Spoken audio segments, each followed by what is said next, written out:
Well, they have to accept it formally. Well, they can accept it at the end. It's up to the chair. They won't. I'm taking over the board, I think I should know. Good, then we can go home.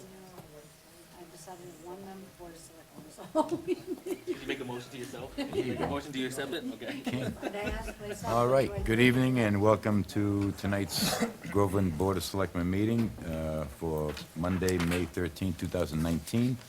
The time is 6:30, and if you'll all please rise and join me in the Pledge of Allegiance. I pledge allegiance to the flag of the United States of America, to the republic which stands one nation under God, indivisible, with liberty and justice for all. All righty, thank you. First order of business will be the reorganization of the board. So we'll have elections for chair and vice chair. Not everybody talk at once. Well, seeing as no one wants to talk, I guess I'll go first. I'd like to nominate someone who's exemplified the term leadership, who's gone above and beyond many, many times for the town, often at his own time and expense. I think he'd make a tremendous chair, as he truly pours his heart and soul into everything he does, and I'd like to nominate Bill Dunn for chair. I'll second that. So we have a motion and a second. Any further discussion? Yes. Yes. Hello. Hello. So, and Bill Dunn has done a lot for the town, but I was just wondering, I don't know quite what your process is. It just seems like that a rotation might be more fair. I didn't know if Ed Watson had wanted to be the chair, because I believe he is not chaired yet. Is that true? Not during my time, but I can't speak for before when I was here. So, for that reason, I would just wonder, because it would seem that unless somebody doesn't want to chair, which I would fully understand if somebody didn't want to, it would be fair to rotate it and let everybody have a chance to do it if that's what they so wish. And I know you can't always do that within a 3-year term, but it just seems a fair way to do it. Yes. I think that would probably work to that way when there was a three-person board, but now where there's 5, rotating to everybody doesn't make sense. I think the chair and vice chair should exemplify leadership. You're in a leadership position. You should be known and exemplify that you've taken on more than just the day-to-day stuff, and have a list of items that you have worked on outside of the normal hours of being a selectman. And I think Bill is right to nominate Bill for that. I think he's done more than just to show up and talk at the meetings. Bill has put his money and his heart into a lot of different projects into the town, and I think that that's a good choice for chair. If I could just respond. And again, I think Bill Dunn is fantastic and has done a lot for the town. And I've chaired many committees, and as a chair, it's usually just your job to run the meeting. You don't get to speak very much. You spend most of your time trying to see who wants to speak.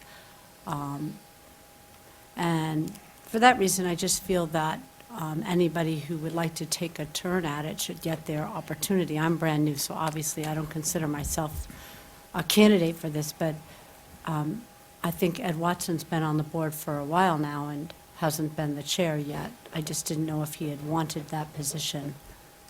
Ed, did you ever want to be the chairman of this committee, or is that something you would like to not do? No, if the fellow board members think that agree with that, then I would go along with it. Okay. So you're advocating for participation trophies? No, I'm not. Actually, I never said that. I never said a participation trophy. I think that's a poor choice of words. I just think that in fairness to every person who's been elected, the people of this town elect each and every one of us. So they're making the choice to say, these people exemplify what I'd like to have on the Board of Selectmen. And I just feel that it would be fair if each person would like to chair at some point while they're on the board, that if the opportunity is there, that we allow for it, unless there's some overriding reason to object to somebody chairing it, like if they're not doing it properly. I guess I don't look at it as something that means you've done more for the town, therefore you should be chairman. I've never looked at a chairman position, either on the school committee or the finance board or the Board of Selectmen in that manner. But that being said, I'm not here to argue with you. I don't want to start out with, fur flying or anything like that. That's not who I am. And I will go along with the majority vote. I just thought. No, there's already a motion and a second. We need to vote on one motion before you can make us another. And it appears that the majority would like to have Bill Dunn chair, and if that's the Well, case. it's not the majority, it's just, There's three of It's a you. That's a nomination. minority. well, That's he'll have to okay. vote for himself.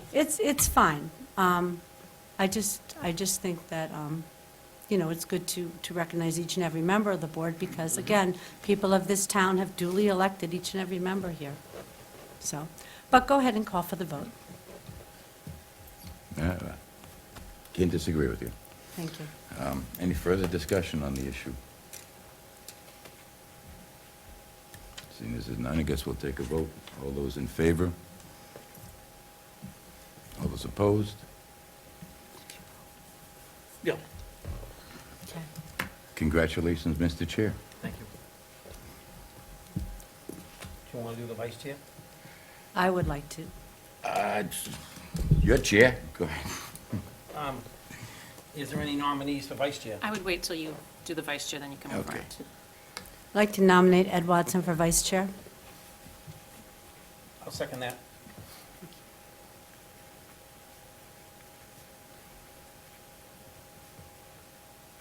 I think Your chair. I thought she just. I love said this. that- Seat changing. I love this I board thought you already. just said, Let him do it. No, I just said don't rearrange your seats until you take the All in favor? For this discussion, right? Discussion? Discussion.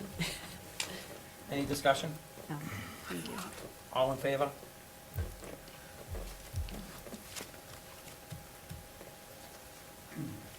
We gotta get this, so let's do this again. So it's, I I was was had it waiting written for down. that. It's, Yes. motion? Motion, second, discussion, Motion, vote. second, discussion. And vote. Okay, I'll get used to it again. All right. Okay, so now you may want to rearrange your seats. You don't have to tonight, we can do it next week. But, number one, I would like to say thank you to my board members, and I will only say that I look at a chair, Go ahead. I look at a chair of a board that will direct the board, that will come in with an agenda, that will push the agenda. I know before I was criticized as my own personal agenda, but it isn't. I love Groveland, I only do it because I love Groveland, and I want to see things get moving. That being said, I think a good chair can direct the ship in the right direction. I've said it before and I'll say it again. I will give you 150% of my time for this next year, and hopefully we can do good work, all of us together, and that's all I can say. Thank you again. So that being said, we're going to move down to, if, Mike, you want to read the warrants? Well, before You actually have a that, public comment. There was a public comment from the Cable Advisory Board that just wanted to make a brief comment. I allowed them to Okay, have it. I'm sorry, go ahead. If I could, Mr. Chairman. Hi, Tracy Guilford, 4 Abbott Circle, Cable TV Advisory Board. Just want to let everyone at home know that Channel 9 and 22 will go off air tomorrow for upgrades to the bulletin board system and the server system. Both channels will be blank probably for a couple of days. We're hoping to be back on air by Friday at the latest, hopefully sooner, if everything goes well. So just want to let everyone know that it is a planned outage. It's not anything wrong. We're replacing antiquated equipment before it fails. Thank you, Mr. Chairman. Okay. So now can we have Mike do the warrant, approve the warrants? Sure. Motion to approve payroll warrant 19-45 in the amount of $146,751.99. Second. Any further discussion? All in favor? Motion to approve bill warrant number 19-45 in the amount of $1,061,543.11, which breaks down to towns, $26,218.04, water and sewer, $15,584.44, payroll withholding, $21,309.49, health insurance, $45,166.13, light bills, $109,117.92, grant and revolving, $49,174.43, and the Pentucket assessment, $794,972.66. Second. You second, Bill? Yeah. Any further discussion? Can I get a vote? All in favor? Yep. Okay, next on the agenda is appointment of Inger Burke, 409 River Pines Drive, Groveland, to the Groveland Housing Authority, effective May 13, 2019, until the next annual election, May 4th, 2020. May I comment on that briefly? So this position was inadvertently left off the ballot, and after the town clerk contacted state elections, they said it was to be appointed by the Board of Selectmen for one additional year until the next election. Okay, I'll make the motion that we appoint Inga Burke to the Housing Authority effective May 13th until the next annual election, May 4th, 2020. can I get a second? Second. Any further discussion? I just had a question. If she had been on the ballot, which I assume she had wanted? Yes, but it was missed. Okay, but if she had been, what would her term have been? It was to fill the remainder of a vacant term. So she was filling a vacancy as it was. Okay. So she had to be on the ballot anyways, so, because you can't be appointed to fill the remaining of the term, you can only be on the ballot to fill until the next annual election. Right. Okay, but, so did she submit paperwork to be on the ballot then?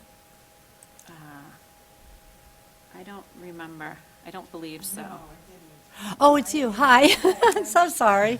I was just trying to see if you would have gotten more than 1 year out of it, but it's not a big deal. I just wanted to make sure you're being treated fairly. Yes? No, I had forgotten as well as. the Okay. board, Okay. the whole thing. All right. That's fine. That's all I was interested in. Thank you. Any further discussion? No? Okay, all in favor? Yep. Thank you for stepping up. Thank you. Good luck. Okay, we have an appointment of Frank Sabatini from, what is it? Sapienti. Sapienti, like of it. Haverhill, to the position of the substitute CO van driver effective May 14, 2019, at an hourly rate of $14.53 with no additional benefits. Can I get a motion? I'll second. I'll make a motion. Can you make a motion? Okay. Now you can second. No, I'll second. Okay. Any further discussion? Okay. All in favor? Thank you. Good luck. All set. Thank you.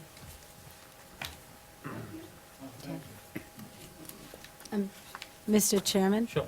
The next agenda item is the cemetery, and as my husband is a commissioner, I would prefer to leave the room for the duration of that. Sure, thank you. Thank you. So I'm recusing myself because my husband's on the commission. I'll just wave to you out there if you'd like. when it's over. fine, I don't mind the break. So discussion and possible vote, proposed cemetery fee schedule.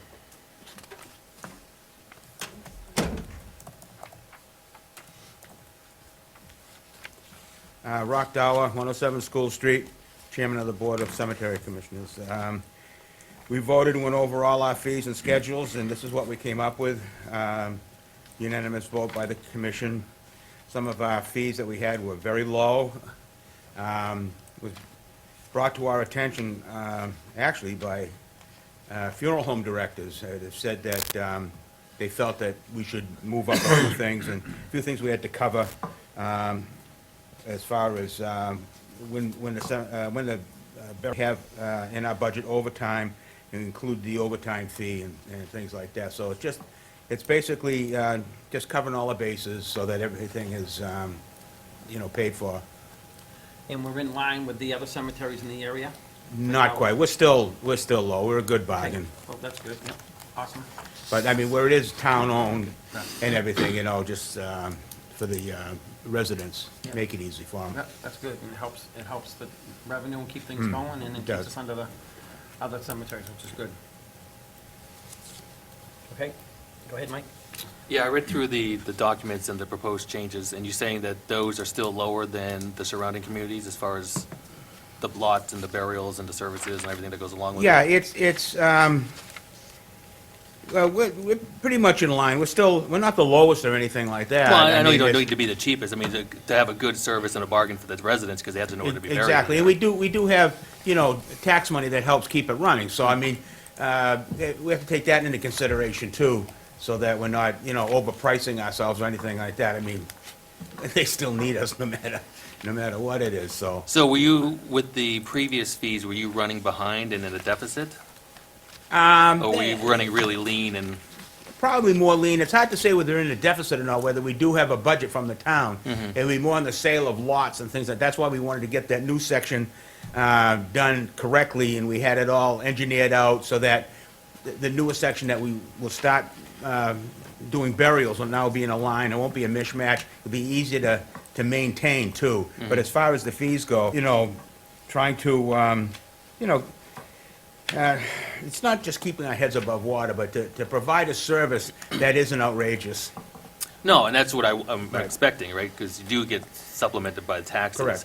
Correct. But I was just looking at it as, is not being overpriced so people can't afford to be buried Oh, in no. town if they want to be. Like, I've been here for 40 years or something, right? But Yeah. you have to be here for 10 years. And it seems like the prices are reasonable considering inflation and everything. I'm not Right. saying you're overpricing, I just want to make sure that it's reasonable to most of the residents and the people Oh, who I are going think to it want to is. be over there. We haven't had any pushback, we haven't had any, complaints saying, oh, I need this, I need that, and we're gonna probably looking at more, cremations, and that's a national trend, because it's getting so expensive through the, funeral homes, and the funeral homes are starting to bump up the price of their cremations, because they're not getting the full burials anymore. Plus, you're running out of room. Yeah, well, they're not making More land. cemeteries Yeah, anymore. exactly. The land is what we got. It would have been nice to pick up some next door, and another cemetery I'm involved with in West Newbury, they put a subdivision around it, and we couldn't even get, land is so expensive, we couldn't even get like 20 feet around that cemetery, the end of Pleasant Street. So we'll just have to work with what we have. Okay. That's it. So, it's been quite a few years since I've been there, but we had filled in a bunch of the old dirt roads, Correct. and we seeded them. Are they still doing the cremations in those roads? They were No, we set still up- have we still have openings. There Okay. are other roads that will be, we were getting prices last year, but then again, the price that we got was good, except because we're also town-owned, we have to pay prevailing wages, and that put it right out No, of what I'm the, saying is we had grassed over. some of them, yes. Yeah, are they still using those for the cremations? That was the purpose of grassing Yeah, that those was, over. I can't remember the names of the roads up Up there. toward the building, up toward Right, the. correct. You go up and on both Yeah, sides, yeah, we're right. still using that. Okay, good. Yeah. But there are other roads we'd like to fill in, so at some point in time, I've talked with Renee and to go over a couple of things, because we do need some work done up there. And if we can get the town crew to do it, Right. it's just gonna save everybody. But the reason they were kicking back on taking any more roads out, they wanted for the chapter 90 money. They didn't want us to take, at the time, when I was. The roads that we have looked at Yeah. to fill in and seed Yeah. are not chapter, they're dirt roads, they're Okay, not they're chapter not being 90. used. No, Okay, good. all right? Yep. Does anyone have any other? No. Yeah, Okay. a couple quick ones. Did the increase, did that apply to all the services currently offered? Well, some of, no, mostly it was the cremation burials. We went up, and then we have like on Saturdays, we added burials after 2, burials after 3 is a little more, just to make it easier. And, because we were gonna pay overtime. Before, it got a little crazy because somebody would come in on a Saturday, then we'd have to have it, take a day off during the week. And that's not fair to the person working to take a day off during the week. So, we will pay overtime now to our superintendent, to come in on those days. Okay, so you didn't increase the fees across the board, you just hit a No, few we just, certain ones? we just added a few, things on there, like on the cremation burials and stuff. Headstone settings are the same. We put it in writing a little bit easier so that there's no question when, funeral homes come in and we just hand them this paper and say, this is what we do now, so. And cut down on the questions. Great. No further questions? Okay, everyone all set? Thank All you. right, no problem. So we had discussion, and now we'll go to vote. All in favor? Was there a motion? I don't believe there was, so I'll make a motion that we accept the proposed cemetery commission's fee increases documented on May 13th, 2019. Seconded. Second. Any further discussion? All in favor? Thank you. Okay, thank you. Okay, so moving on. You can let, Selectman Captain Ellis back in now. No. Mike doesn't want it back in. Well, here she is. Don't tell me what happened. Okay, so moving on. We have the discussion of the former water and sewer building on 46 Washington Street. So I had brought this up in the previous couple meetings, and as I said, I had gone down there and viewed the building. It would be perfectly good for storage. I know we need to move some storage out of town hall, and I would like to see if we could maybe get a vote on, and some discussion on this item. Go ahead. I've been by that building a million times. It seems like that has a lot of moisture in that building. Have you been in there? Yep. Would the records be, whatever records we have, would they be damaged in there? The downstairs in the bottom of the building, I wouldn't suggest because it got a kind of a concrete-y dirt floor. Right. But the upstairs floors are perfectly fine. There's offices, it's sheet rock, it's insulated, there's heat. Okay. So, again, I think that we should probably use like Tupperware or whatever to protect them, but I mean, I think I went in, and I went in when it was cold in the winter.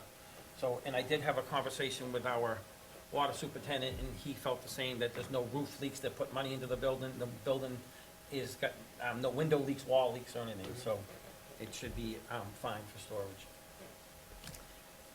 So I'm just jumping in now, obviously, having been just elected, but I guess I would like to spend a little time and look into storage of records and options. And a little bit of my concern with that particular property is the condition that it's been kind of left in. It used to be a really beautiful park, is my understanding, for the town, and now it's got things left behind, an old truck or something, and boards and piles of junk, and it's an eyesore. Yep. So And the building isn't that good-looking either. And so I guess before, I mean, if you guys obviously have maybe enough votes to vote it through tonight, but I would like to have a little time to look into how towns go about storing records and see if there's something else we could do other than start dumping things in that building and maintaining it the way it is. It's an eyesore. Okay, so I did, when I did talk to the water superintendent, they do have a day's worth of cleaning out the rest of their trucks and what have you, so I did discuss that with them. So the outside trucks and what have, they gotta do a little more cleanup and they have a few things on the inside as well. But my point is Mhm. that it's dirty-looking, it doesn't benefit the neighborhood in the condition it's in, it does nothing to enhance the neighborhood in the condition it's in. And, it's town property, and I'd like to see town property maintained to look a lot better than that site looks. And so I understand the need to store papers, and maybe that's eventually where everything would go. So unless it's like urgent that you make a decision tonight, I'm just asking for a little time so that I can look into storage of town records and just see if we have other options other than that building. Sure, so do you want to take that on? I'd be That's a- glad to look okay. into, Sure. you know, Other because options or whatever? I don't know. I don't know the answer to that question. If I'd you like to know. Yeah, but I'm just saying, if you'd like to take that on and Mm-hmm. investigate it some more, that, I'd be glad to have you do that. You know, How- I've been how- inside that building, and I still think you need a dehumidifier in there in the summertime, for dampness. But maybe we could table it and look at it in a couple of weeks. Right. I haven't been inside that, I'm sorry, I just jumped in. No, there. Sure, go ahead. Thank you.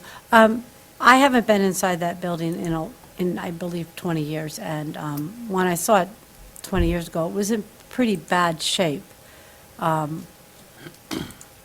I would like to see what the building inspector thinks of the condition of that building. And he But had been through it, we had this conversation. Okay, I so know you does he knew have, tonight, if but he has a report on it, I'd like to see that. I'm we just still not have in. the report, Denise, do you know, from him? We had it at one I point. never had a report from him on that building. Well, back when Dan was on the board, we had him go through it and inspect it and everything, because Dan and I went through at that point in time. Right. He- Well, maybe, like, again, Kathy, if you'd Okay. like to take that on and. I'd like um, to, And just, maybe, through me, I'd give you permission to go ahead and ask the building inspector for a report, and it's fine with me. right, and also just the look of that property. It's not, Mhm. I mean, the homes around there are being, you know, people are updating them and keeping them up well, and yet that building and that property has not been kept up. It's just kind of a dust bowl, Right. you know, and. Well, I do believe when I say this, I think that's care and custody of the selectmen, that building, so we could Yeah. have, so we don't have Right. to, am I correct when I say that, Denise? It's care and custody of the selectmen, that building? I don't know that the water department has turned it over yet. You're right. Oh, I don't believe they've turned it back over to the town, because they were still occupying it as, they still have stuff in there. So, again, maybe that's another thing Kathy can check into. Mike, you said you wanted to say something? Find out when they're gonna vacate the building. They had told me, once we say we needed to vacate, they needed a week to finish. I remember that. As far as storing town documents, I would think that the only other option would be a storage facility, which would cost the town money, but Denise, do you know what other towns do for off-site storage offhand? Well, most don't have off-site storage. Most have basements and storage We don't have that. facilities in their town hall. Right, so we have the safe, and then we have some storage here, In the meeting room. right, Yep. but not nearly enough. No, no, So that's why we're looking at off-site. correct. If you go through the offices, they're all piled up with boxes. Right. So the other option, if it's not town-owned property, would be to get a locker at a storage facility, which would cost money. Yes, and I would say at that point, we can't ensure the Safety, integrity and right. security of the documentation that's inside. Right. So I would feel better if it's in a building that the town owns, that we had control over. I know Bill wants to talk. Yeah, I'm with you, Selectman Castellanos. I think there's a better way, especially in today's day and age, and I think the better way is cloud services. Memory is cheap, extremely cheap. And if we could get this stuff scanned, I know it would be a cost to get it scanned into a computer, but nowadays, you know, the cost of computing is relatively cheap compared to the cost of storage. I know it's Yeah, a tremendous, I mean, we had this discussion probably a year and a Undertaking. half ago. It's not, because nothing we have is the same size. So every single piece of paper we have has to be scanned individually, because we have legal size, letter size, binder size, scanned, postcard, I mean, everything is random size. So in order to scan all those documents, it all has to be done, either bring a company in, and the prices that we had gotten 18 months ago or so were extremely high for the kind of data that we have. So it But- can be done, but it's an extreme expense. but at that point, it's a one-time cost, and then it's all stored in the cloud somewhere. We don't have to, there's no additional. ongoing fee to maintain it. Yeah, we'd need we need to pay for the storage, the cloud storage. Unless we stored it on our service here, and then there would be no additional cost, right? Well, we pay for cloud storage here for our disaster recovery. So if it's added to ours, it would increase the size of our cloud storage. So either way, we're going to pay for storage. And how much of this stuff is essential? Everything that we have is still. Everything, Most of what we nothing do is can permanent be- record. So planning board, zoning board, town clerk, treasurer's office, it's all public, it's all permanent record. None of that stuff can be destroyed that's here. We destroy what we can with the permission of the Secretary of State's office. But what's here is what's here. It just seems like it's an incredible amount every town has to. Absolutely. I mean, going forward, we've automated the building permit stuff, so all of the plans and things are automated. But everything that's on file, you just can't get rid of those things. I'm not looking to get rid of them, but there's got to be a better solution than carrying all this paper. That's all. Okay. Ed, do you have anything? Nothing further. Everyone all set? Yes. So I guess going forward, Kathy, if you could look into it and report back to us, that'd be great. I appreciate Right, it. if Bill O'Neill wants to help, if you wanted to, if you're interested, you seem to have a background in that, that'd be fine too. Two of us can do something, right? That's not a violation. I'm willing to help and roll up my sleeves to do whatever needs to be done. Okay. So if you need my help, I'm at your beck and call. I like working with a team.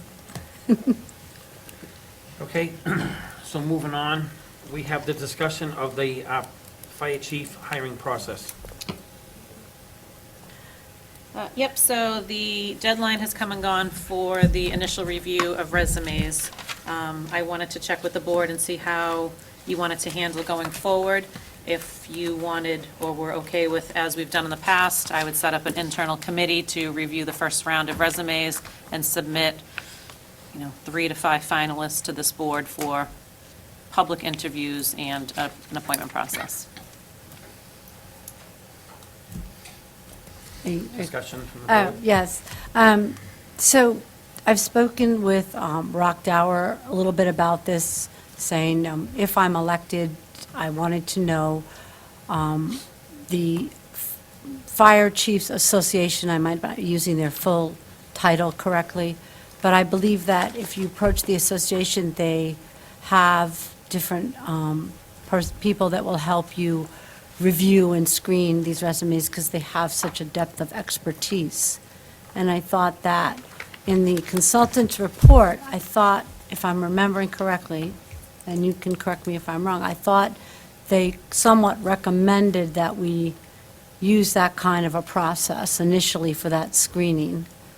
Am Well, I- they were recommending themselves to be Yeah. paid for the process. Right, well, no, I'm not looking to spend more money. I was hoping that something. It's a free service? Yeah. Right, well, no, you might be pleasantly surprised that in the area that some people would be willing to help out a town that's trying to go through this process for the first time. Sure. The committee that you would have do the initial interviews, Denise, do you know who might be on that?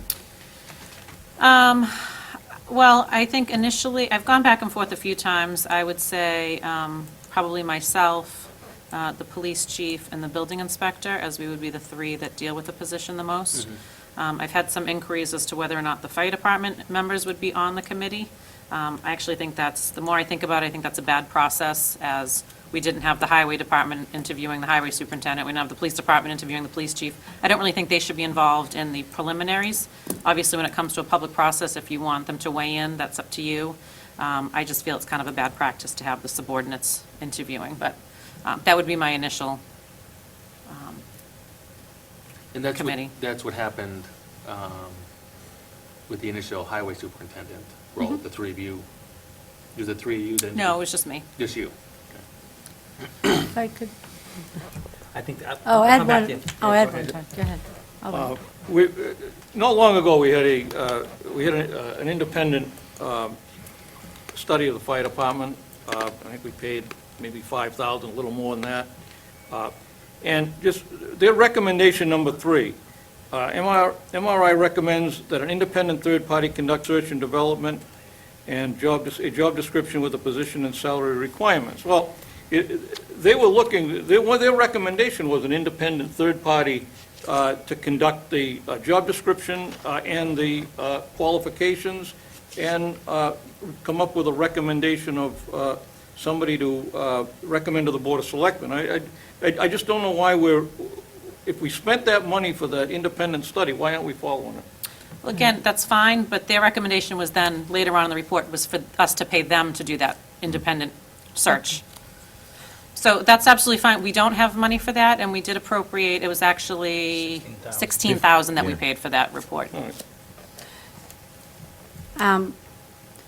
We've done this before, when we first voted in the strong fire chief law, and we did it internally, and it didn't work out so well, I would say. Everybody can kind of agree on that. And I think that if there are personnel within the Fire Chiefs Association or the Retired Fire Chiefs Association, I'm not privy to what the names of these organizations are. Someone like Rock Dower, who's retired, would be someone who would know how you get in touch and ask. And I think you might be pleasantly surprised that there'd be a group, because you're not asking them to do a lot. You're asking them to just sit down and help go through the initial screening process. And that is kind of in alignment with what Ed just read from the report.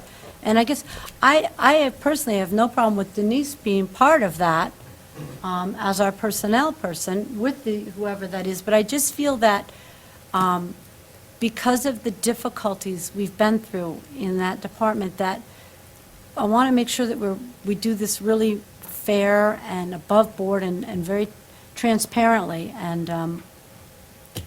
And for that reason, I guess that's why I think to bring in some outside experts that know a lot more than I know myself, that I know a lot more than I do about what it takes to run an on-call fire department could be very helpful to us, and I would think they would be willing to speak with us and inform us so that we understand their process and how they do it. And again, I think Denise would be great to have on, and if you want the police chief, yes, the building inspector, I'm not quite sure, is that just because of new building inspection? Well, he seems to be the only other person that works closely with the fire Okay. department, but And I think at some point, the candidates that get put forward maybe should go in and meet the firefighters. You know what I mean?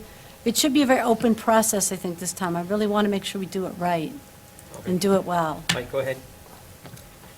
Yeah, I mean, what you're talking about is a consultancy process, which costs money, but I'm all for trying to find someone that'll do it for free. If they Okay. want to come and just give us advice, then great. I can reach I think you're out. looking for, that's a fee service, but yeah, I mean, I know a previous chair of president of the Fire Chiefs Association. I can reach out and see what they have for I'll let Ed talk services. and No, let her continue. Okay, go ahead. Yeah, so I can certainly see what they have for services. When we did the initial fire chief job description, I made a lot of chief contacts that reached out from call departments that offered me their services. I can see what they recommend in this. So I what can was certainly gonna- bring that What I back. was going to say is leave what your suggestion would be, and we can add that layer in when you find and have that conversation with them.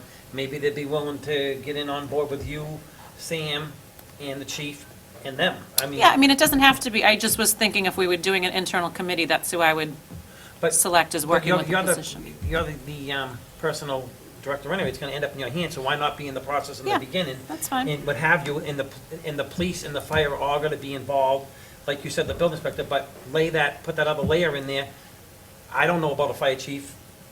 I guess it would be great to get some expertise from them. I'm in agreement with that. So if we can maybe write that letter to them and find out who we have to talk to. Yeah, I'm on their website right now, so I will find a contact and can reach out to them tomorrow and see what they offer for Okay. assistance in this.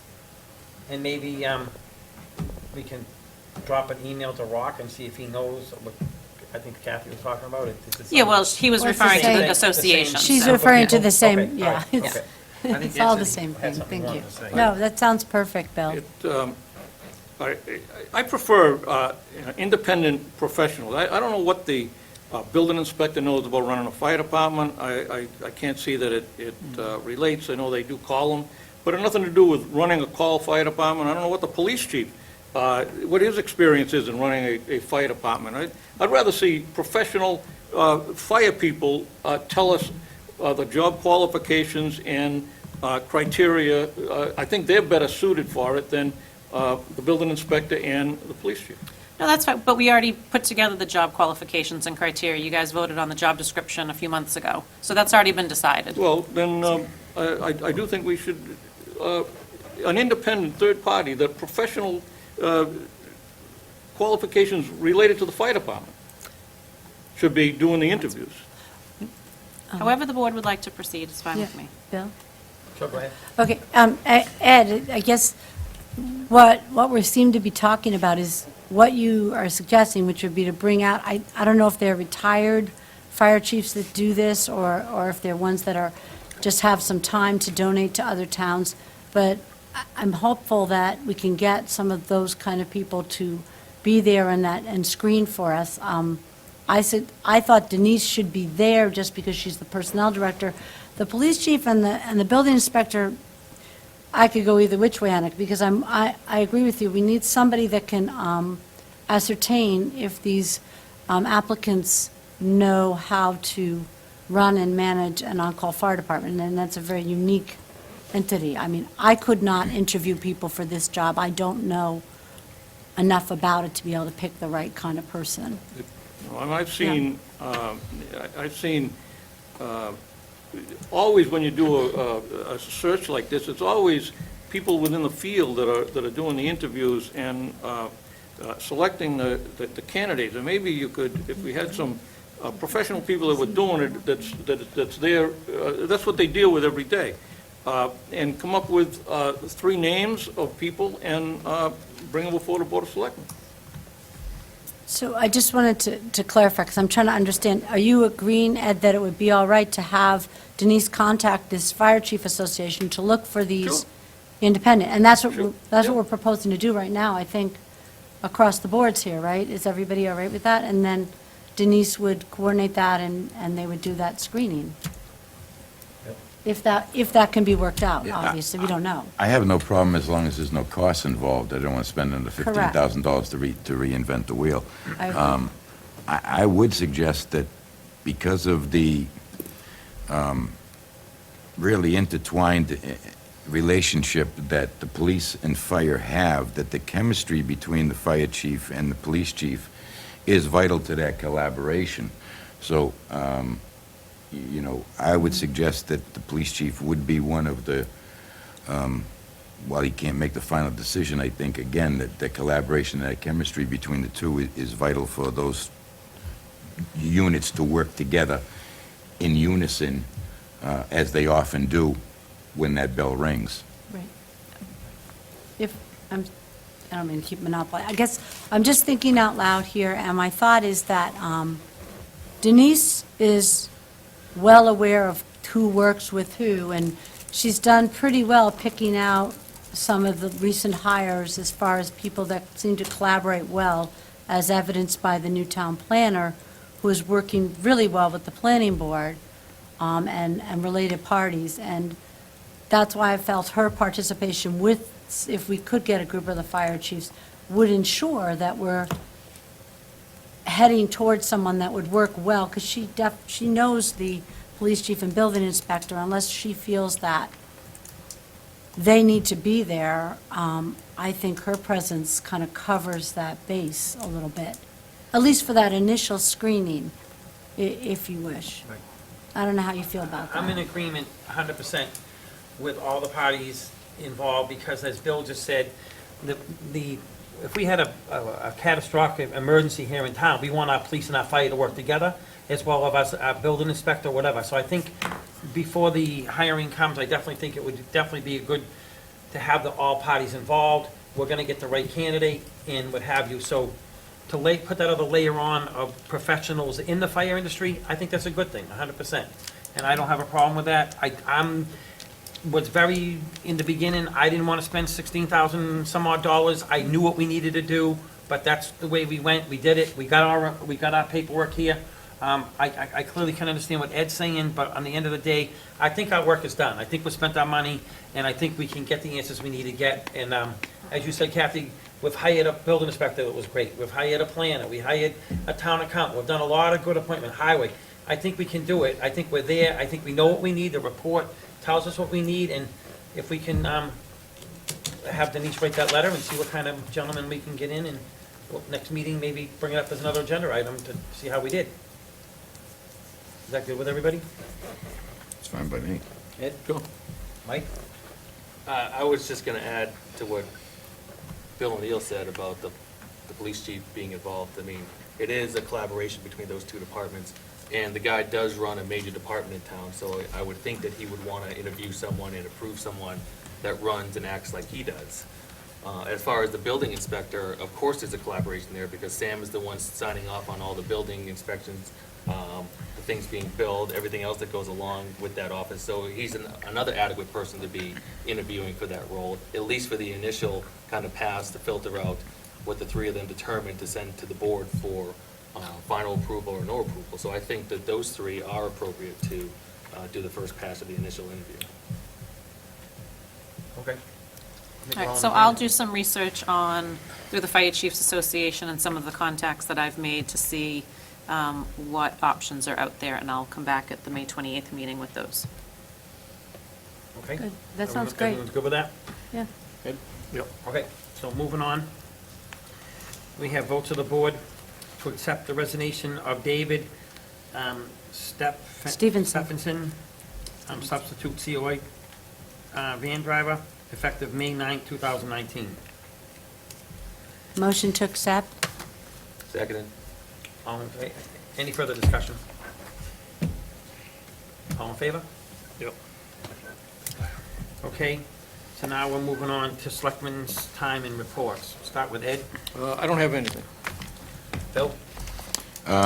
Yeah, first of all, I'd like to thank the voters of Groveland for giving me another 3 years. I appreciate your confidence in me, and I promise you I'll work just as hard as in the past to make sure you get the greatest value for your dollar, to stop cronyism wherever possible, to make sure that we always get the best people. I'd like to welcome Ms. Castronellis to the board. I think she's going to make a fine addition. I look forward to working with her in the future. And I'd also like to make a request of the board that I be allowed to continue my work with the high school building committee that I have been with since day one. It's a unique opportunity to kind of see that project through to the end. Another reason is it's my money as much as it is yours, and I want to make sure it's spent as wisely as possible, and at the end of the day, we get the greatest value for every single penny we spend.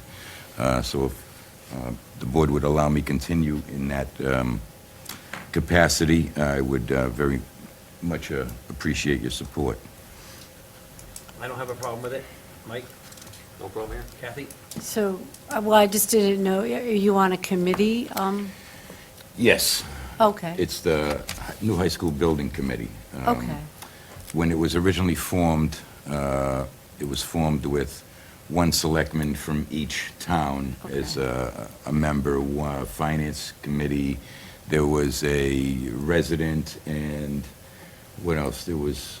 Yeah, so it was not Finance Committee. Member representing Finance, which is myself, a Right. member of the Board of Selectmen, 3 residents at large. And I think that was at 5 from each. Yes, Made 5 from each. 15. Yep. oh, okay, So, sure, that sounds great. You have a problem with that, Ed? No, I don't have a problem with it. Okay. You're on Do we board. need to make a motion or anything, or? I would say no, because he's already on the committee, so. Okay, good. As long as there's not another. thank you very much. And just one other thing, I'd like to just give a shout out to one of the most courageous individuals I think I've ever heard about. A young man who gave his life just a few days ago before his graduation to save others. A truly heroic person named Kendrick Castillo. I'll never forget your name, and your sacrifice will never be forgotten. Thank you. Is- Thank you. Mike? Yeah, just a couple things. Wanted to thank the town for voting the school project through last week. That was a big win for the town and for the community and the 3 towns at large. Thanks for the We Are Pentucket and Dr. B and all the volunteers. They did a great job getting the information out, pushing the process forward, and really just taking that and taking it to head and making sure every people knew what the process was and what to expect. So thank you for all your efforts there. Couple things that I have coming up on, I think, June 22nd as of now. Bill Dunn and I are meeting with Senator Tarr's office to go over the possibility of what we can do with some property on Washington Street. So that's tentative right now, but right now that's June 22nd. So as that changes, we'll keep you up to date. And then I'm still trying to get an updated date for the white line painting on Main Street from downtown to West Newbury. This is going on 14 months now that I've been working on this, which is unbelievable. I'm told that the delay for this summer's painting is due to the rain because it's been raining for, I think, 6 months now. So that's been pushed back. I went so far as to ask the state if I could drive the machine, if they could let me take it for a couple of days and I would do it myself, or if they could give me just the buckets of paint and a paintbrush and I would paint the lines by myself. They would frown upon that and didn't suggest that. So right now, I am told that it will be in June. So to the woman who brought this to our attention 14 months ago, I am still working on it. I have not forgotten. I will keep on it, and I'll update you as I get more information. But I am told that that is still going to happen this summer. And that's it. Okay. Kathy, do you have anything? I want to, of course, thank everybody for voting and letting me serve on the Board of Selectmen. I'm really excited to be here, and these guys are really nice, not like you said at all. No, seriously, you guys are great. You didn't get to know us yet. I know. Well, they put me down at the end, so I can only have to fend off from this direction. But one of the things that I felt strongly about when I was running, and I put it into my brochure, and I would like to start to work on it, and I would like to collaborate with the board. I'm not a one-man show, one-woman show. I'm a team person, but honestly, we do not have a viable capital plan. Okay, and we haven't had one for a very long time. If you tried to add up what people have submitted as what they think they'd like to buy in the next 10 years, it could bankrupt the town, and probably would. And we need to create something, some kind of a living document that is viable. I think that it has to have at least a 10-year history of what we've purchased already, so we keep in mind what we've already bought. It has to have in it whether we've bonded, either under the cap or over the cap for these purchases, so that we know what we're carrying and whether or not we're raising taxes for it. We need a complete inventory of what we already own, so we don't go out and buy things that we already have, or that we don't have redundancies in different departments. It's a big thing. It's not something that I can do by myself. But I really feel like that would be a very powerful thing to get going before the budget season starts, before you get buried with budget requests, and to take some time with it and make sure that it's something that makes sense, that's easy to keep up with and easy to understand, including, of course, the Bagnell School capital needs as well, because that's a significant building. And we certainly don't want to let that go the route of the high school. And this could also help us manage our tax rate as we go forward a lot, and I think the taxpayers would appreciate that too. So I'm open to suggestions on how to go about it. I can start doing some things, but I don't want to do everything, like one person, oh, I know it all. I don't know it all. So I'm open to however you would like to collaborate on this. You are the capital committee now, right? Well, for the time being, anyway. De facto. I think Yeah. it's kind of a good thing. I think that it's an opportunity to make this thing work. Well, was my opinion. I think after that experience, the Capital Improvement Committee, if we could ever get it reconstituted, I think this board and future boards would have a much greater appreciation for the work they do. Right, but I think what tended to happen, unfortunately, with the volunteers that spent, and I know they devoted hours of time to this committee, is that they weren't always given solid information. They weren't always respected when they were trying to get solid information. So we're the head of the house here.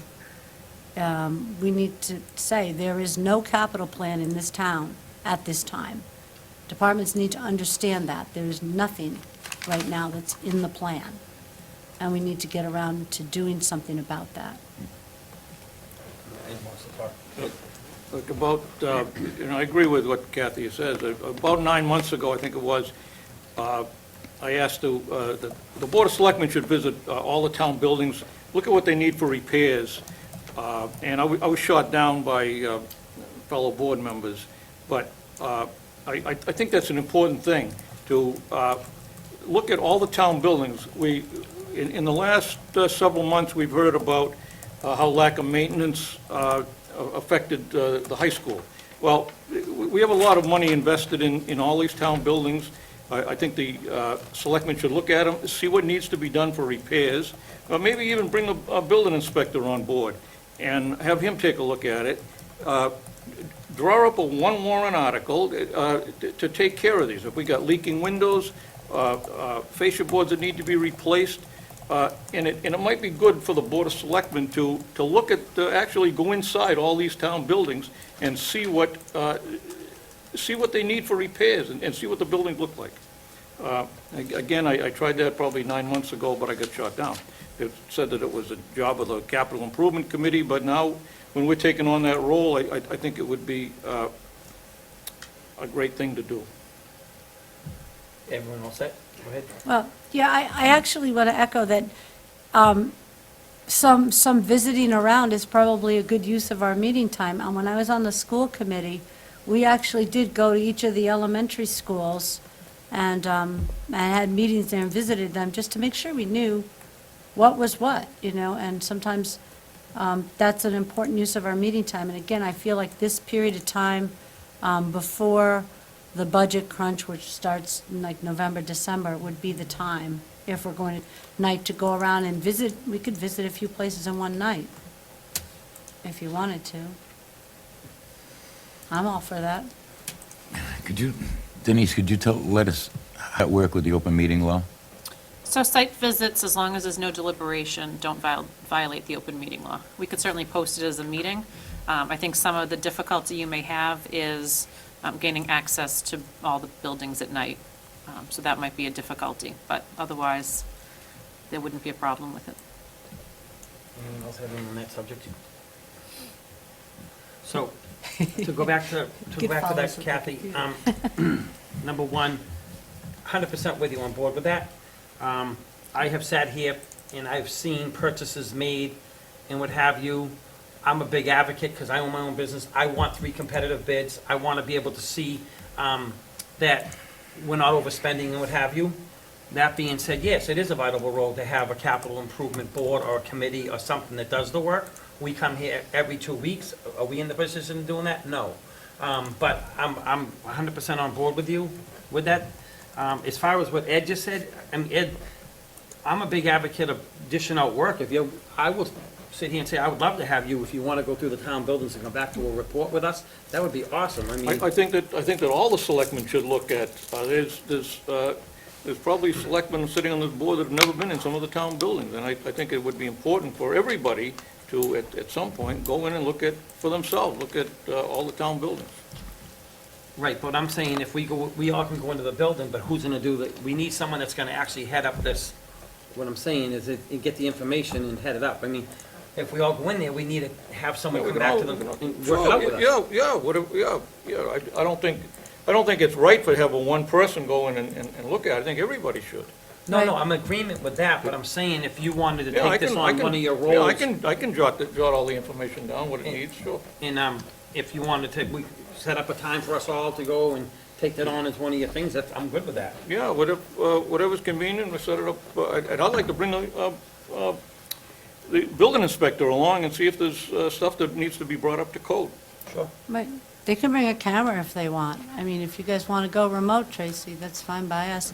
But I think, Bill, what it's going to take is all of us a little bit getting this together, because we need the inventory, then we need to understand what everything looks like. Right. And But- then we need to start from scratch. And Denise can do a lot of it, but she's doing so much. We have to do some. I didn't Yeah. ask her to do it. Yeah. Go ahead. So if you'll recall, I've mentioned a few meetings now that I received a grant to have a full inventory of all of our public buildings. So they submitted the data to us to review. We made a few revisions, and now they are going to upload it into our software and create a preventative maintenance schedule and a capital plan. So that covers the town hall, the library, police and fire at Central, and South Station. Those buildings have all had a full assessment done. Okay. So is this a software program? So the grant covered purchasing the software and having the facilities assessment done. Okay, so there's a report that we can then, Eventually, when they load the data, yes. Right now, I just have all the raw data. okay, so our facilities, we just can visit now because they're getting the data for us, but everything else that we've bought the last 10 years, do we have a document that has that? No, we should create that. We should So- create that. What would the proposal be to create that? Well, we go back through the warrants. I mean, it shows what we've bought. So one night, do we take, to get, dedicate a whole meeting to just do that? That's what I'm trying to figure out. Well, I'd be willing to go back and grab the warrant articles. I can do that. Okay. That's a one-person task, but I'm just saying, I don't want to be the one-man capital no. committee. I want everybody to be party to. And I agree what you're saying, that's why I was saying, Ed said that, he wanted to do the capital on the buildings, it sounds like we've already got that in place already, are you satisfied with what Denise just said? Yes, but I still think that the members of the Board of Selectmen should be looking at these town buildings. So Right. can you set it up, and maybe set up to get us a visit? You work on that to get us a visit? Can I ask one question Sure. of Denise? How soon might we have this report? Because it might be good to have the report when we visit the buildings. I mean, I can give you, but the data, it will be very difficult to decipher at this time, so I'm not sure how long it will take for them to upload it into the software and then be able to print reports. That I don't know. We just approved the data, I just approved it, I think, on Friday morning.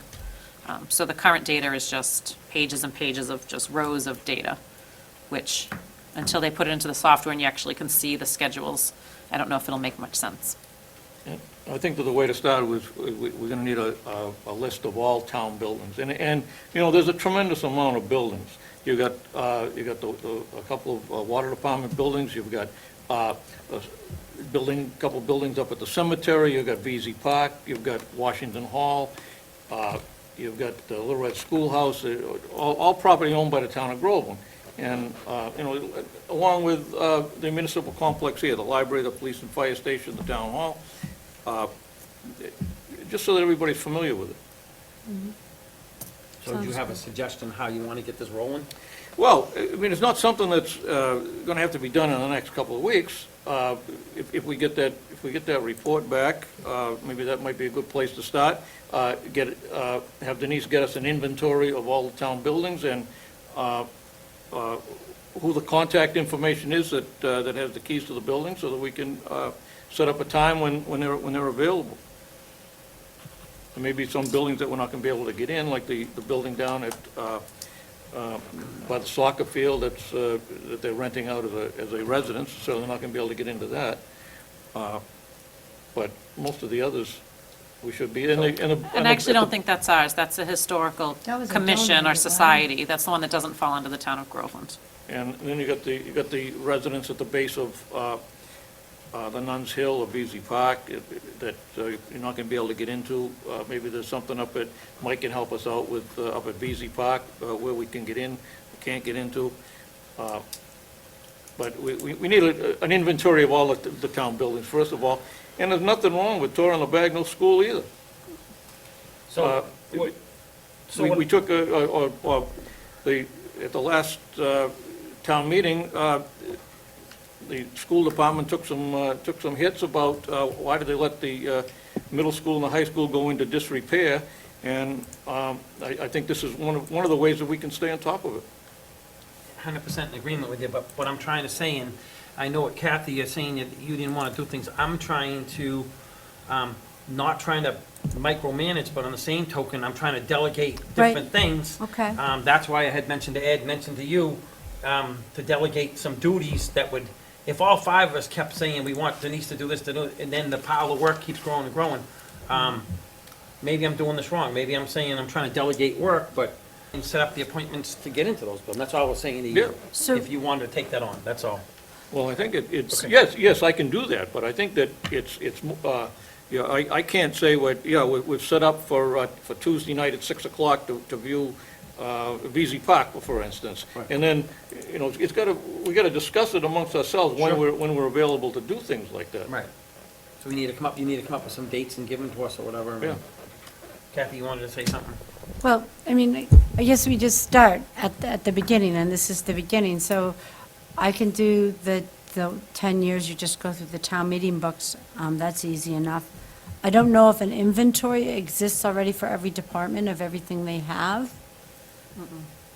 Okay, so that would be something the board would, at some point, need to think about voting it and having a form, or, I mean, I'm not sure. Denise would probably be the best expert on that, but I believe you should have a live document that contains inventory of what we've bought and where it is. Right, so that would Right. probably start with the department heads, not Denise, but the department heads to give us an inventory of all their departments, I would imagine. Unless you want it in all different formats, I suggest we pause for a moment and think about, you know, how do we want to gather this amount of data? Like Bill said, you know, storage of data and computers is a better way than people submitting us all types of pieces of paper. Do you know what I'm saying? So we definitely want to think about that. Right, no, I'm in agreement, but I'm only a little bit, getting a little frustrated because I don't know where to begin it. I mean, Well, we we- talk about it and then we're going, well, and I'm not saying we have to make the decision tonight, I'm not, I need a starting point, and I'm not getting the starting point that I'm Okay, looking well, for, the starting point is to create what you've already got, right? right? And then this So who pro. would create that? Well, right now, this program's going to assess all the buildings, and that's something we haven't had that data ever. Okay. So I'm assuming we're going to have that before the summer is out? I would assume so, Okay. yes. So why So- don't we table this till the summer, we get the report? and Well, we get that, we get the history of what we've already bought, right?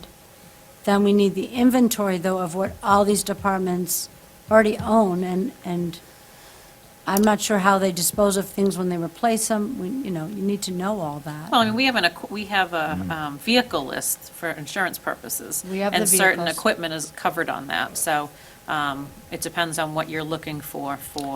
Literally, everything that Inventory. we purchase under capital is what it's a capital, for a capital plan to be complete, we have to know what we've already purchased. And I think we go from meeting to meeting, you know, 1 year at a time, we just vote things, and then we don't always know. How long ago was it we bought that same thing before?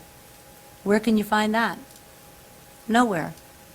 So we need to know that, so that when the voters at the town meeting ask, well, when was the last time we bought that, we can say, oh, it's right here. And then you can put a committee in there, but to charge a volunteer committee with this kind of gathering, because they don't have the authority that we do, to ask the departments to provide this information in a format that makes sense to us.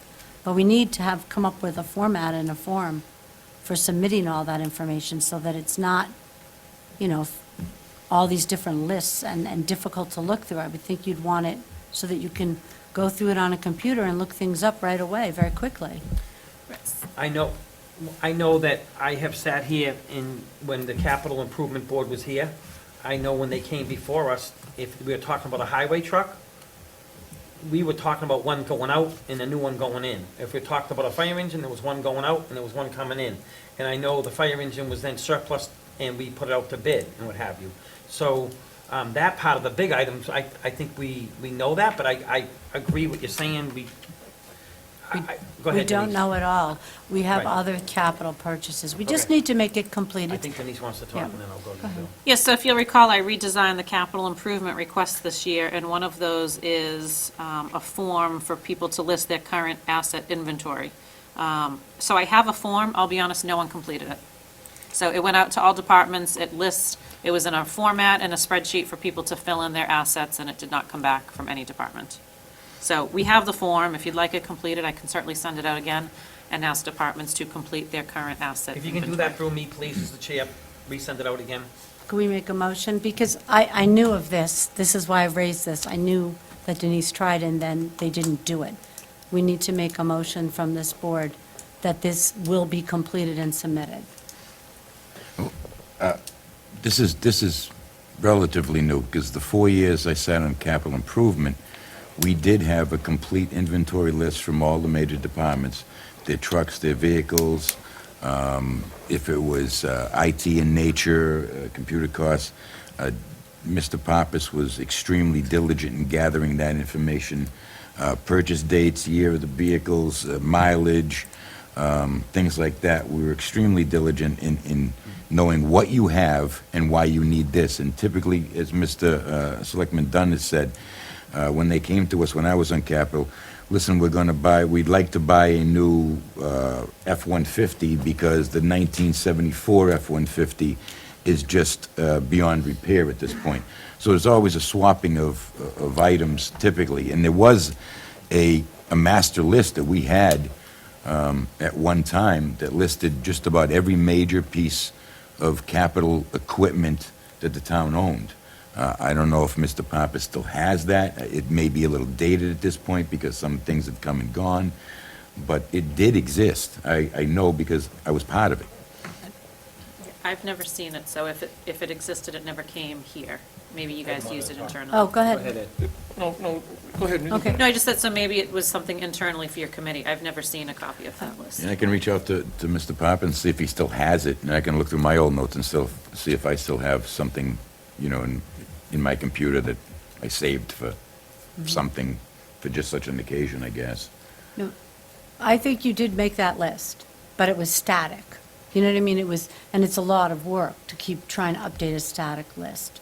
I mean, what Denise was doing with the capital request form was forcing them to be constantly updating this. And it's not just vehicles, it's turnout gear, it's tasers, it's air packs. It was it's- everything. It's everything, and it's the printer that we got a grant for that the building inspector, I mean, there's probably things I'm not even thinking of that have been purchased as capital that we just need to have a live document of this that's easy to access, and so that we don't have to keep going back and retreading this.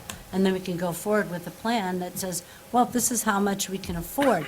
So that's the other side to it is, things need to be prioritized. I would assume that would be our job It is in now. collaboration with departments to try and develop a prioritization. And then how is it going to be paid for? Where's the money going to come from? That's always the plan.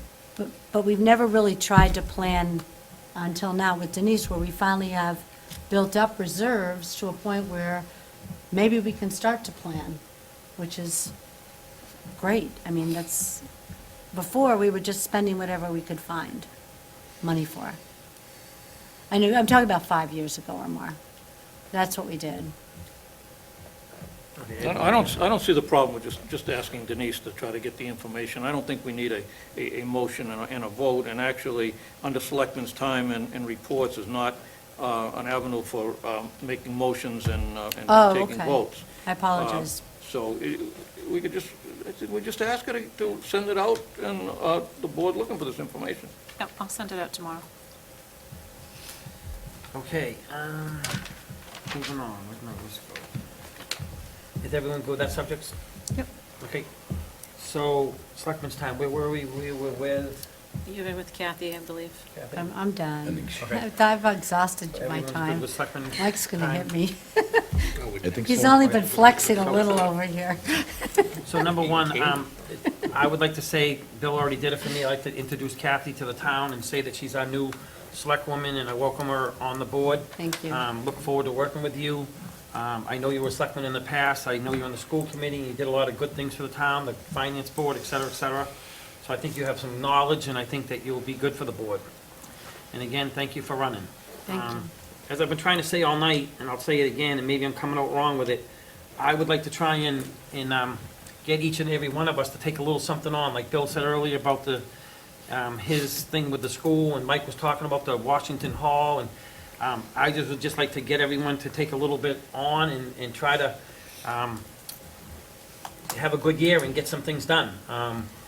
I don't think that, and I'm not trying to protect Denise, but I think as a board, we're voted by the people in the town. I think we're here to work for the town and give our time. So that's all I was trying to do and say tonight. So going forward, I'd like to try and, move toward that. If anyone has an agenda item they'd like to talk about, please, bring it to me. I have no problem putting things on the agenda. That's how we get things done, and we get things moving. One thing I would like to talk about this year, from now till the time comes, I would like to tell each and every person in this town hall, if they need to talk and they want to talk about a pay increase, or if they want to talk and they think they deserve more than what we give out for pay increase, I think that they really need to ask the personal, I keep saying personal, Denise, and she's the personal Director. director, to come in. If they think they deserve more money, they should sit down with her before the budget is set and long before, so we can have the discussion after they meet with Denise and talk to Denise. And I would like to get a letter out to all the employees and say, if you need to have a review or you want to have a review, that's what she's there for. And I think that we had some, in this past budget season, we had a couple of people that don't think they felt they were treated fairly, and I think it was put in at the last minute. And I would like to see it in long before, and now's the time to get a letter to them and say, Should go through their department head, not them well, directly. however they do it, if their department head can get a hold of Denise and say that I think that anyone in a department's going to sit down and talk to their department head anyway, but at the end of the day, that's what her job is, and that's what they should be doing. They should be coming to her and taking it up, and not, coming to town meeting or coming in before the last minute, and we can't get the right information out in time. And that's all I'm saying on that subject. So, anyone want to talk about that any further, or do you think that's a pretty good idea or not a good idea? Go ahead. I agree. I think that it's really difficult when you work in the municipal field and you're not in the union to have to come into a public forum like this and try and defend yourself and say that you do a good job and you think you need more money. And that's a tough thing to have to do. So I know Denise does salary surveys and this and that every year, and I trust her to meet with people and check on their hours and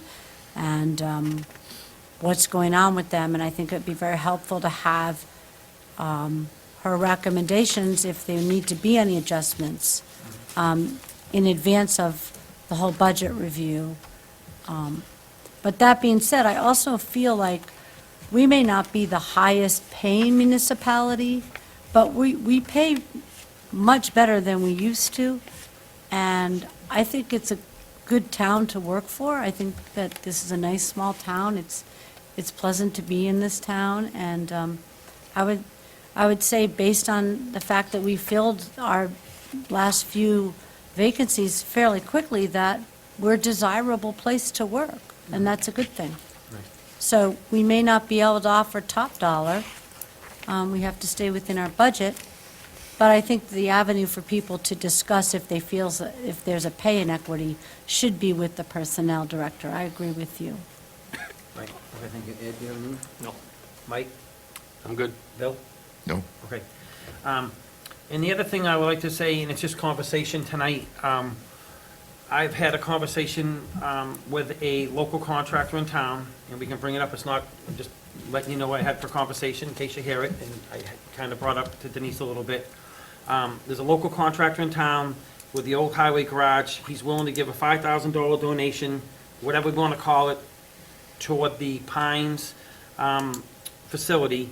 And what it would be is he was going to go in there and take the material off this boulders and what have you that raised the land up for the old highway garage, take all the material out, drop the grade back down to a usable piece of land.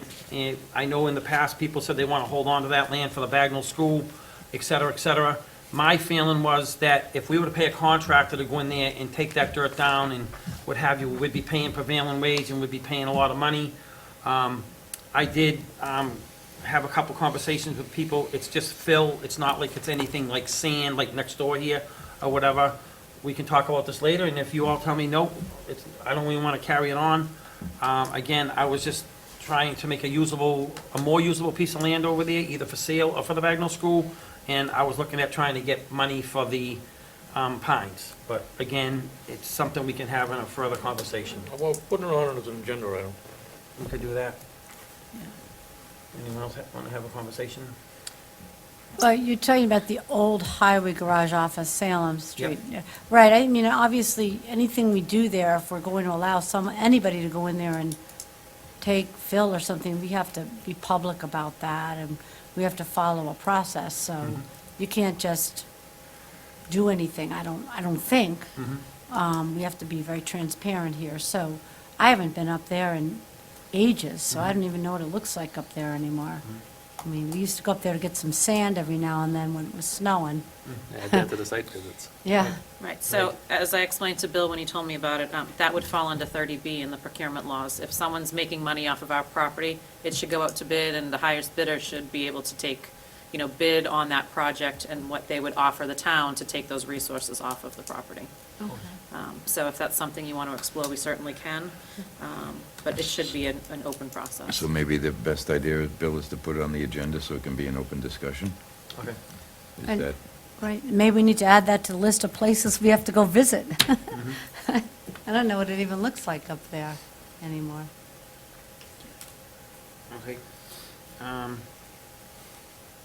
And then, talk about that. Talk about the duties. The only other thing I was gonna say, it's just a suggestion, back in discussion with the signs down at the Pines. I would like to see if, I don't know where we'd find the funds, but I'd like to get a 4-foot by 4-foot sign saying that we do have for sale signs to contact, Denise or something, I don't know. I may even donate the signs, only I think $150 we need. So that we'd have a sign down there, so people, as you said, Bill, a lot of people from out of town come in and what have you. That might be a good idea to help us bring more sign sales down there. I was at a local park recently, and I got the idea, they had a saying, oh, if we did something 4-foot by 4-foot, maybe that would be another way of getting some more sign sales. anything you can do to increase interest? I know that park right now is being used 7 days a week. Right. There are literally hundreds, if not thousands, of eyes on that park each week. So anything you can do just increases the potential of bringing in more revenue Right. to that. So I'm not opposed. Okay. Matter of fact, over the backstops of both fields, maybe we could appropriate some money for some smaller signs to put on the back of both backstops, because the girls' softball field is as busy, if not more busy, than the other field, I've noticed. It's constantly being used. Okay, just ask, so I guess, we're looking for people to want to put their sign up as a sponsor for this recreation. So you want to have a sign to ask people to get a sign? I'm Or, gonna put a sign up saying that if you Yeah. want sign space, it's here.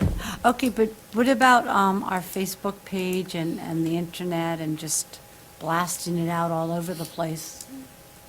We certainly can. Yeah, I At the mean, time just- when we did it, Bill picked a bunch of businesses, and that's who it went to. Oh, So we haven't done a public campaign yet. I didn't realize we were at that point. So we certainly can. We can put it everywhere. right. It's so- only been sent out to the businesses that were identified. So is it something we need to do it, for an agenda item to talk about that next week, or do you? I mean, I guess the sign for the signs, you should talk about how we're gonna pay for it, what the cost would be, and how many we're gonna get. But I can put an advertisement out on our Well, website I'm and not gonna Facebook. recreate the wheel. I mean, I'll pay the money for the sign. As I- long as it's okay with the board. I'm gonna pay the money to have one of mine down there anyway. I can use it as a donation or whatever, but, I mean, I think it's going to help. That will help. There's a lot of people that go by it, but like Kathy said, I never even thought of that. It's a good point. Facebook and whatever, that's not a good Right. idea. I never thought of it. Right, I don't think we need a sign to get the signs. I think we just need to get the information out there that we're looking for the sponsors, right? Well, that'll reach the folks in our community. I think what Bill's trying to do is reach beyond the community to, Facebook. Anyone that's standing there. well, Facebook, Yeah, but every time I mean, it's if you're from, say, Swampscott, and you're here to play Pentucket High School in a baseball game, Are you really going to go on Groveland's Facebook site to look at anything? But if you own a business that's not local to Swampscott, say, but more regional, and you see that sign as a business owner, you say, geez, I might be able to attract some more business in this part of the area, in Cape Ann, and expand my business, more regionally than just locally. I'm not sure you're going to reach those kind of people strictly on Facebook or on our website. And if Mr. Dunn is willing to purchase these signs on his own, I don't see how it could hurt. I was just thinking, Kathy, if people are down there with their kids and a baseball game, they own a little business, like, whoa, I can put a sign on the fence, you know what I mean? I just thought that it would help the people in the audience of the fields and all that stuff, that's all. To know how to do the process. Well, Or just that a we're little looking for, information. that we're So soliciting. like just one sign that says where you go if you'd like to be a sponsor. I mean, I'd rather not see a bunch of signs cluttering up an area, you know what I mean? It's a beautiful area, so I think one Well, all the sign. fences are hopefully gonna have signs on them sooner or later, Well, bring of revenue in. businesses, but not signs to get. Yeah. Well, I'm not gonna But I put think- signs to get signs I think a good everywhere, spot, but- actually, really, behind that backstop, right behind the catcher is a good side, is a good place, because, number one, the umpires don't want people behind there because it just gives them, Yeah. problems. So getting people away from there just to look at the sign and then they have to move away is probably a good thing for all the players and the parents and the umpires and everybody associated with the game who just wants to go down and enjoy it.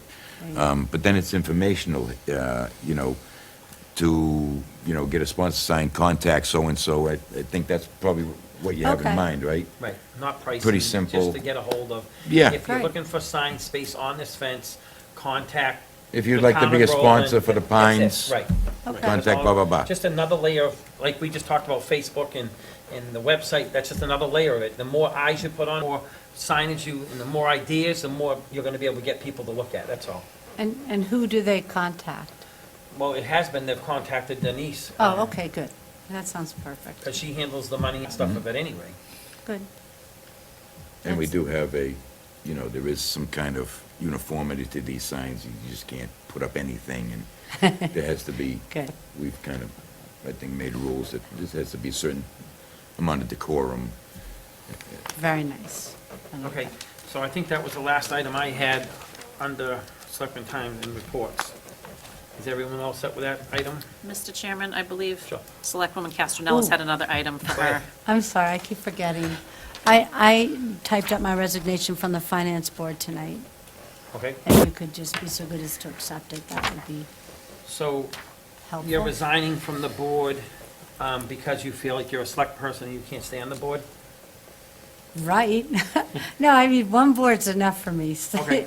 I am not a career person. I just didn't want you to think that you were pressured into doing it because I know you do a great job there and what have you, and I hate to see you leave that board. No, I think the board will be fine. They're very talented bunch, and Okay. I was happy Um, serving with them. So I'll read it aloud. Dear Honorable Selectmen, please accept my resignation from the Groveland Finance Board effective immediately. It has been an honor and a privilege to serve on the current board for the past 3 years, and I wish the members success in their future endeavors. Thank you in advance for your earliest attendance to my request. Sincerely, Kathy Castellanos. So, are we all in favor of that? I am in reluctance because I would think she did a great job. I hate to see it happen, but maybe she can do better here. So I make a motion, we accept Ms. Castronellis's resignation from the Groveland Finance Committee, Second. effective immediately. Second. Any further discussion? All in favor? Regretfully so. Okay, so now are we officially done with selectmen time and reports? Okay. Now we have to turn this over, this more. Starting at the other end, Kathy, you probably don't know, but old and unfinished business. Okay. Oh, so we're still here. Okay. Oh, do I have any? No, I wasn't on the Okay. board. I know, I figured I'd be. That's so funny, I sorry. was just trying to be I didn't know if you were just telling me where respectful to to you look. to ask you. No, thank you. Mike? Nope.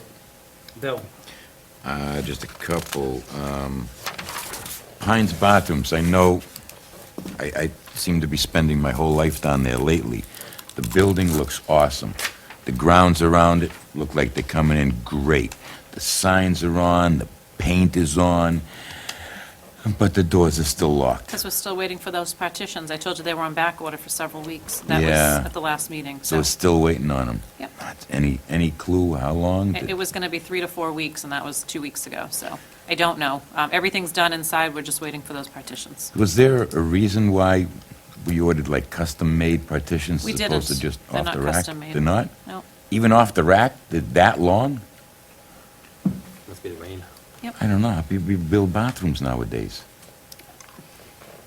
Wow, No, nothing was custom in there. okay. Cable Advisory Board, I know we're drawing quickly to the expiration in November. We're now almost in June. Chair, I would ask that if we could get some kind of, maybe them on the agenda sometime in the near future to find out exactly how they're coming along these days. That would be great.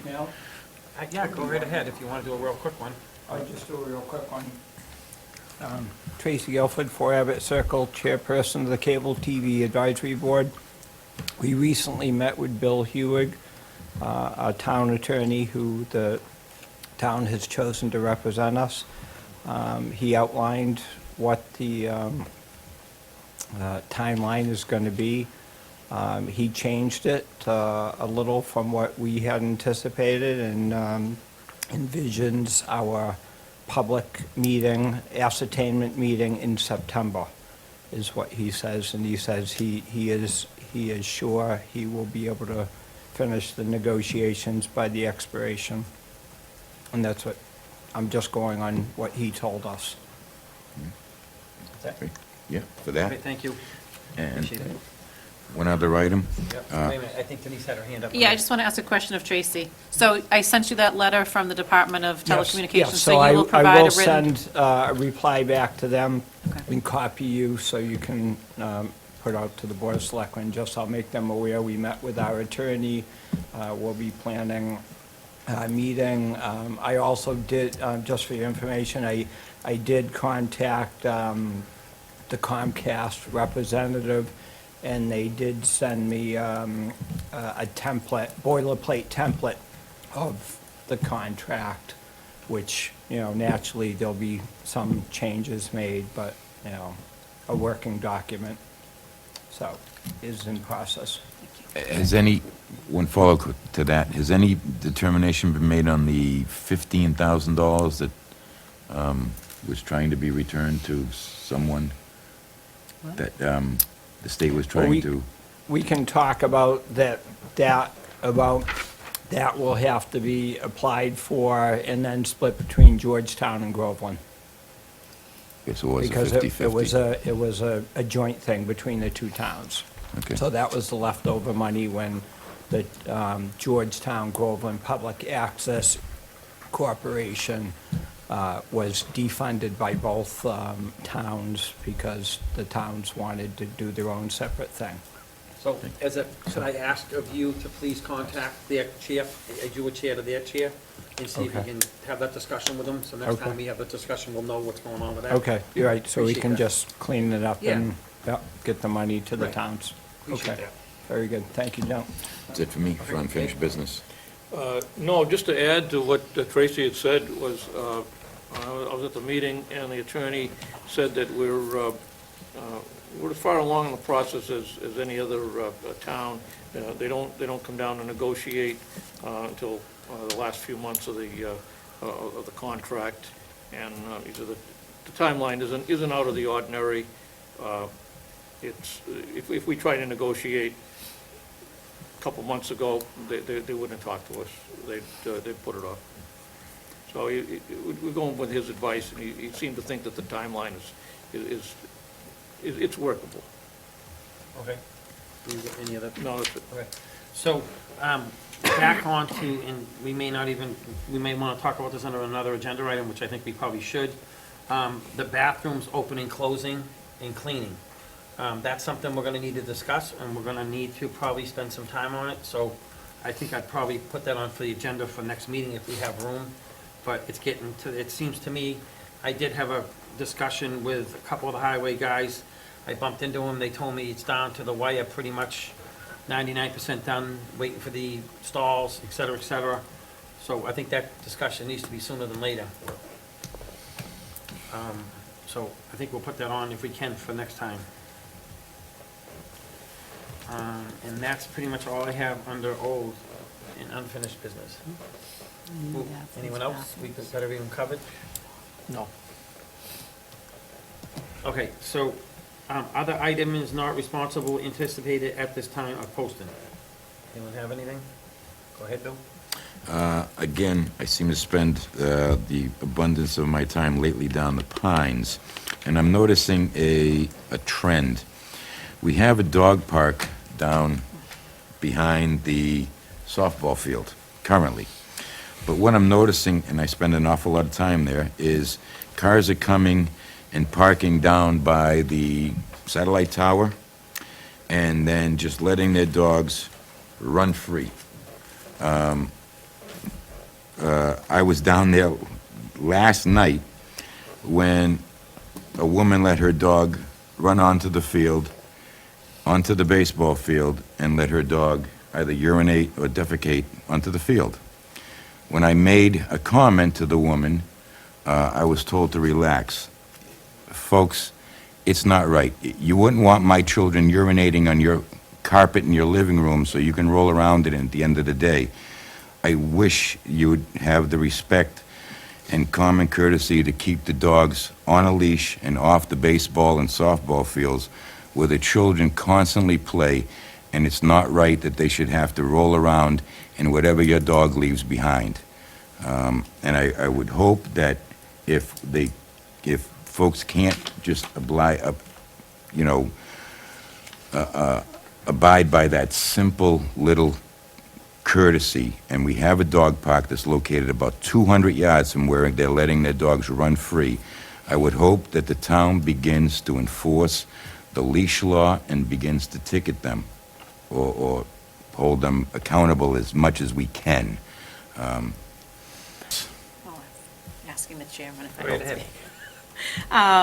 So we have been trying to step up enforcement there. I actually spoke with the chief today. Back in February, we posted updated signs down at the Pines regarding the leash requirement. We posted our bylaw. He put out a notice, I think it was February 13th, to the officers to patrol the area and keep an eye on that. I've told him that when I come in the morning, there's a group of people that are walking across all of the fields with their dogs. There's about 4 or 5 people. So they are trying to go down there and enforce it. Part of the problem is by the time they get there, the people are gone, the dogs are gone. But it's continually an issue down there. I see it in the afternoon, dogs just running around free. Like I said, when I get here in the morning, there's always people walking their dogs down there. I don't know what else to do. Like I said, we've increased the signage, we've increased patrols. They are giving out citations. I don't know. I really don't know what else to do with that location with the dogs. Go ahead, Kathy. Could we have this as an agenda item? Sure. That I think would be helpful. Then we can discuss security cameras and whether or not the dog park still should be down there, given the activity level that's increased. There's a lot of children down there now. There's a lot of children down there now. I can't thank Mr. Arkalian and the former road commissioner enough for putting in these speed bumps, which has noticeably cut down on the speed of the vehicles going through that parking lot. It has made a tremendous difference in the safety of the children running back and forth from the playground to the ball fields. So I want to thank you for that. But now if we can just get some of the owners to be a little courteous about where they're letting their dogs go. When you pull into the park, is there any kind of a sign saying right at the beginning, It's right on fines the- will be issued? It's right on the basketball fence as you go in, so it's one of the first things you see. But I will tell you, most of the people that the police have stopped do not live in town. So most of the people are non-residents going there and using the facility with their dogs. I do think most of our residents go to the dog park and stay in the dog park. So unfortunately, I know I follow several cars every morning. They come right over the bridge. I follow them. They turn into the pines. I don't know if it's that group that's out there walking, but most of who they stopped your offender from last night was not a resident. I wouldn't doubt it. So what time do you come in the morning? 6:30. So maybe we should, maybe if we could, we should plant an officer right there at 6:36. Yeah, so I've asked them to come up here so they can sort of see from the town hall parking lot, and then they can drive down there and actually start stopping some people. The other thing is, the gate there is locked? Now, I'm not sure what kind of activity goes on down there beyond that locked gate. Could be anything, not just walking dogs. Be nice if the patrolman had a key that they could, if they see cars there, they could drive down through there to make sure there's no illicit activity or, malicious in nature going on down there. I thought the police had keys to that gate. I don't know. I don't know if all of them have. I'll check, because I'm fairly certain they did, but maybe not all the cruisers have it. Okay, so we'll have the dog park for an agenda item. Okay. Is everyone good with Reasonably anticipated at the time of posting? Time of posting. I am now. Kathy, you good? Yep. Mike? Good. Ed? Yep, also. Okay. So now we move on to finance director's time. Just a few things. First of all, I would like to say a huge thank you to Lieutenant Dwight McDonald for all his help with the audio for town meeting. He was down there helping me run wires and make sure that we could get the speakers to work in the gymnasium. Thank you to Chief Gillen and all the extra officers that were on hand that night. I want to thank Billy Green and the highway staff, and Steve, our facilities coordinator, for all their help with transporting, setting up, and breaking down the chairs that we moved from town hall to town meeting. And especially the staff at the Bagnell, especially Linda McDonald, Jim Day, and the custodians, Tim and Steve, for all their help with the setup and configuration. We had a lot of setup to do. It was a unique evening with the 2 rooms going on, so it was really a group effort. We worked the whole week leading up to town meeting on the logistics, and I really want to thank everybody for their assistance there. I'd like to wish Ann Brody best wishes on her retirement. Her last day here was last Friday. And I'd like to welcome Beth Cuniff to the role of town clerk. She really hit the ground running on our first official day today, so I think she's going to be a great addition to town hall, and I wish her well. And then lastly, GBL has reached out to see if they can use the baseball fields at the Bagnell for practice. At a previous meeting, we decided only the youth soccer kids would use the fields due to the wear and tear. I don't know if the baseball fields impact that at all. I told them I would have to bring it before the board before we added any additional usage down there, aside from obviously Bagnell and the summer program. So I don't know how you all feel. I don't know if that grass will be impacted if they're using those baseball fields. No, I don't. I did get a couple calls this past week, and I actually had one of the highway guys stop at my office and say he needs me to go down there and take a look at the fields because they gotten beaten Yep. in front of the maybe soccer. I'm not really sure. It wasn't baseball, but it was. It's by the playground, it's that corner. Because they only use that area by the playground because of staffing. Yeah. Right. So that whole, I guess if you're looking at the back of the field, that whole right side is not really used because everybody's over by the playground because of the Okay. 5 teachers that they have to So staff. I think what we need to do is, and I said to him to go to the superintendent, the highway superintendent, and talk to him, because that was his boss, I said, and the other people, I just said, I'll talk to the board, but I think they're gonna have to do something to move around down there. I haven't gone down there. Yeah, so I've actually already worked all that out. Okay.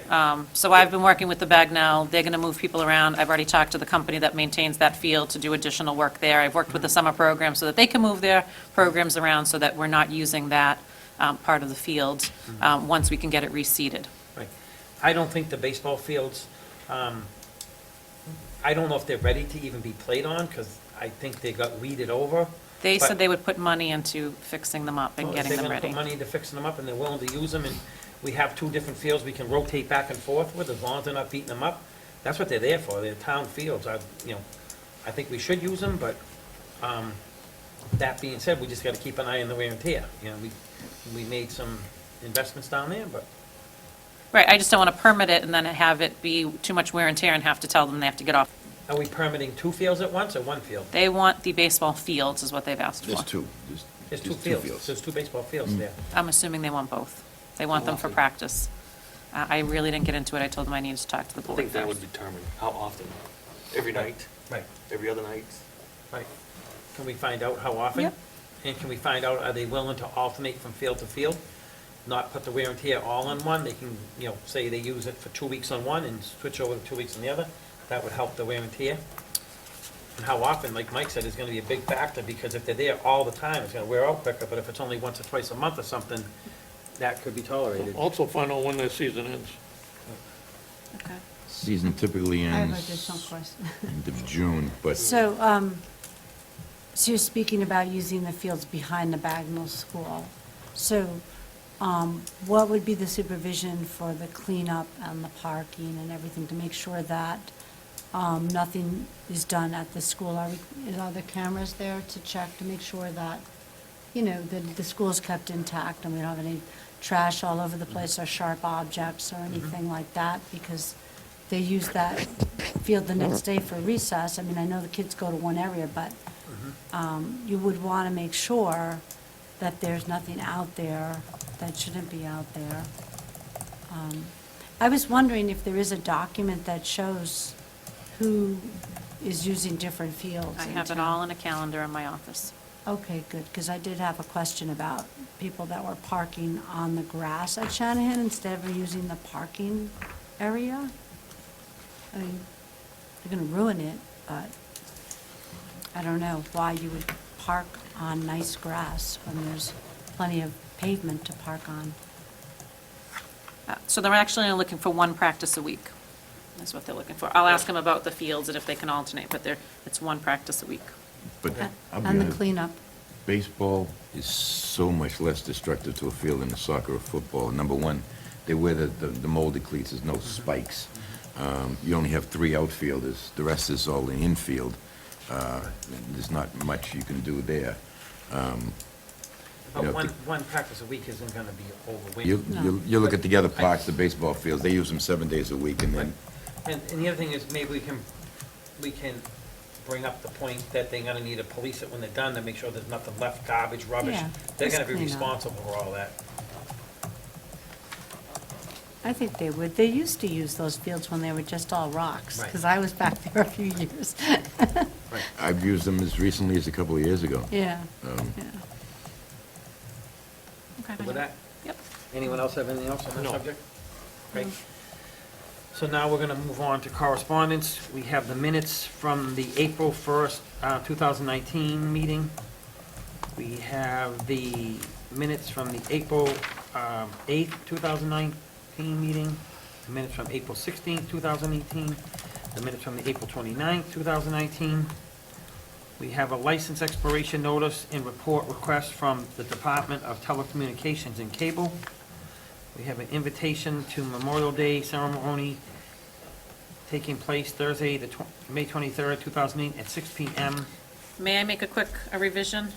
Dave Tuttle came to see me, he made a typo at 6:30 PM that evening. So I've updated the message board, and when I post it on our website, I will update it. But it is Thursday, May 23rd at 6:30 PM, And where is it? here at Town Hall, weather permitting. If it's Okay. raining, it's in the fire station normally. Okay. The letter from the Water and Sewer Commission is regarding the superintendent position. A letter from Charles Haslak, 94 Main Street, regarding the treatment of the owner at 299-301 Main Street. And then we have an adjournment at, what's that? Motion to adjourn at 8:19. Second. All in favor?